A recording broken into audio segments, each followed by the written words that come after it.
Ustaz, kalau mengkomunikasikan dengan anak ya, yang mungkin tentu tingkat pemahamannya itu kan sangat gradual ya, sangat bertahap ya. Cara mengkomunikasikannya gimana Ustaz? Terhadap anak supaya ini cinta kepada Allah, kemudian merasakan getaran, sambutan dari Allah itu seperti apa Ustaz? Ya, sebenarnya sentuhan ya. Antara orang tua sama anak kan sebenarnya anak kecil kan nggak ngerti ini siapa. Tapi sentuhan-sentuhan, sapaan-sapaan, anak itu bisa merasakan. Kalau untuk kita kepada Allah, kan gitu maksudnya kan? Iya. Gimana rasanya? Kita disuruh qulid Allah, awidur Rahman. Panggil ya Allah atau ya Rahman. Anak kita diajarkan untuk bagaimana berkomunikasi. Panggil ya Allah, qulid Allah, Allah. Walaupun kita tidak bisa melihatnya, kita akan merasakan getaran Allah mengalir ke dalam kita. Makanya walakinallaha habbaba ilaikumul iman wa zayyanahu fi qulubikum wa karaha ilaikum kufra wal fusuq wal isyan. Tetapi Allah turunkan rasa cinta dan iman. Nah, kalimat Allah yang sering diulang-ulang dibaca, diungkapkan dalam sholat terhadap anak-anak. Makanya kenapa harus anak-anak disuruh melatihnya dengan penuh tunduk, meyakini ada Allah. Anak kecil itu bisa. Nah, ini yang tidak kita tanamkan. Karena makanya ketika selalu tanamkan Allah melihatmu, alladzi yaraka hina taqumu wa taqallubaka fi sajidin. Alladzi yaraka, dia melihatmu hina taqumu wa taqallubaka fi sajidin. Gerakan menuju sujud itu dilihat Allah. Penanaman ini yang terus berulang-ulang terhadap otak, pikiran, perasaan anak itu akan menghasilkan sampai terjadi getaran. Sampai ada rasa takut. Kenapa? Alladzi yaraka hina taqumu. Dia melihatmu hina taqumu wa taqallubaka fi sajidin. Ia melihatmu ketika kita berdiri salat, ia melihatmu rukuk, ia melihatmu ketika sujud, dilihat Allah. Nah, kembali kepada kita sendiri yang dewasa. Harus dimulai teladannya dari orang tua berarti ya. Bagaimana kita bisa merasakan? Makanya setiap orang beriman itu semua yang diucapkan, semua dirasakan, bergetar semua. Getaran itu penting banget. Karena tanda iman itu harus bergetar. Tanda cinta itu harus bergetar. Makanya dari berwudu itu bergetar. Di sini bergetar. Taqsya'irru minhu juludul ladzina yakhshawna rabbahum thumma talinu juluduhum wa qulubuhum.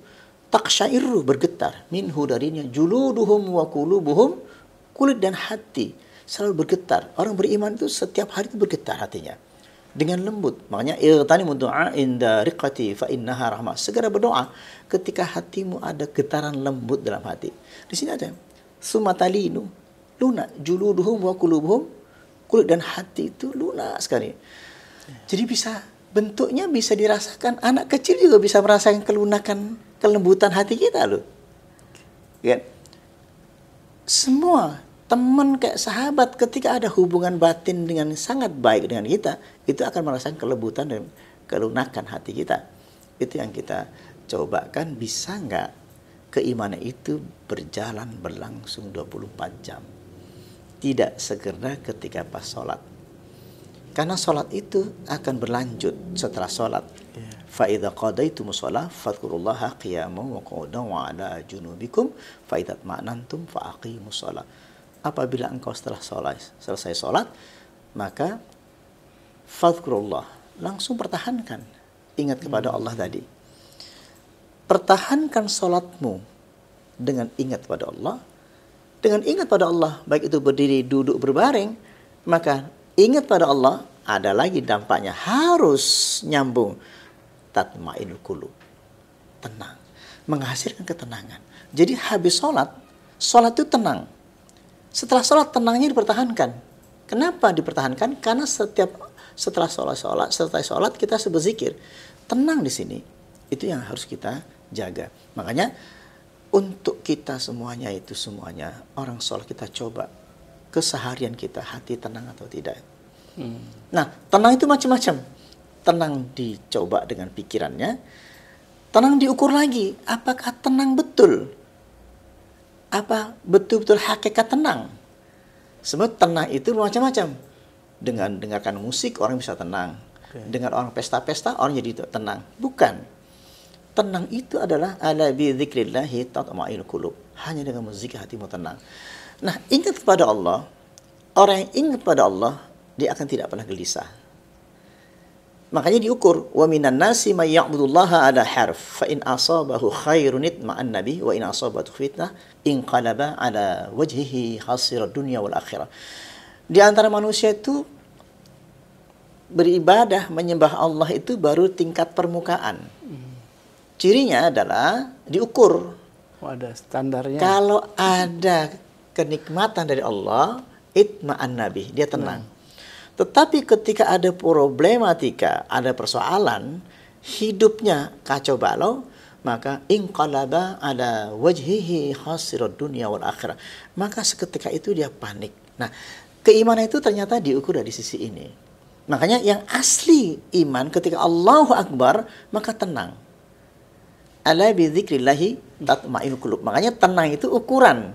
Ukurannya tadi yang bukan hedonis. Kalau kita dapat proyek besar kemudian tenang, kalau tidak ada proyek kita tidak tenang. Tapi di sini tenang itu stabil. Orang beriman itu tenangnya tidak karena sebab apapun kecuali kepada Allah. Karena Allah yang memberikan ketenangan itu. Iya, karena itu begitu. Allah bi dzikrillahi tatma'innul qulub. Hanya dengan menyebut nama Allah hatimu tenang. Rasa tenang itu terus menerus 24 jam dirasai di sada tatma'innul qulub. Ketika tatma'innul qulub, tenang dalam hati. Kalau hatinya tenang kan terus. Jadi tidak di dalam salat saja, dalam kehidupan harian itu tenang. Ala bi dzikrillahi tatma'innul qulub. Hanya dengan zikir hatimu tenang. Tenangnya itu berkelanjutan tanpa terputus. Nah, tenang diukur dengan problematika, dia tetap tenang. Dia sakit parah, dia tetap tenang. Ini yang kita akan pertahankan salat seperti ini.